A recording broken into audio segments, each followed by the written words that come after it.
কেন্দ্রীয় নেতারা তাদের সমর্থিত প্রার্থীর পক্ষে মাঠে নামায় প্রচারে যোগ হয়েছে নতুন মাত্রা। কুমিল্লা প্রতিনিধি জাহাঙ্গীর আলম ইমরুলের পাঠানো তথ্য ছবি নিয়ে রিপোর্ট। 14 ডিসেম্বর প্রতীক বরাদ্দ শেষে সেই দিন থেকেই আনুষ্ঠানিক প্রচারে নেমে পড়েন প্রার্থীরা। এরই মধ্যে গোটা কুমিল্লা শহর যেন পরিণত হয়েছে পোস্টারের নগরীতে। নির্বাচনে জয়ী হতে প্রচণ্ড শীত উপেক্ষা করে দিনরাত প্রচার চালিয়ে যাচ্ছেন তারা। জনসভার আদলে শহরের বিভিন্ন স্থানে প্রায় প্রতি রাতেই চলছে উঠান বৈঠক। প্রচারণা ভালো এবং তাদের মনোবল অনেক বেশি বৃদ্ধি পাইছে। আশা করি যে পজিটিভ অনেক কিছুই হবে। সুস্থ এটা রাজনীতির ধারা, একটা সুষ্ঠু একটা রাজনীতির প্রতিফলন মনে দেখতে পাচ্ছি। জাতীয় পার্টি সমর্থিত প্রার্থী এআর আহমেদ সেলিমের পক্ষে মাঠে নেমেছেন দলের কেন্দ্রীয় নেতা কাজী জাফর আহমেদ।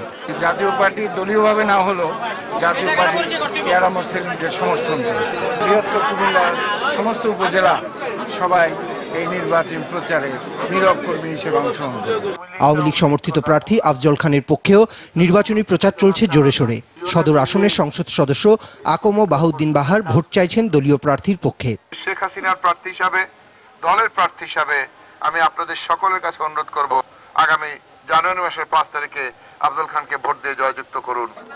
নির্দলীয় স্থানীয় সরকার নির্বাচনে দলীয় মনোনয়নের সুযোগ নেই, তাই মহাজোটের দুই বড় শরিকের একক অংশগ্রহণ এবং ইভিএম ও সেনা মোতায়েনের প্রশ্নে বিএনপি ও জামায়াতের অংশ না নেয়া নির্বাচনে বাড়তি উত্তেজনার সৃষ্টি করেছে। করিম, মাছরাঙা নিউজ ডেস্ক। 1971 সালে স্বাধীনতা যুদ্ধে অংশগ্রহণ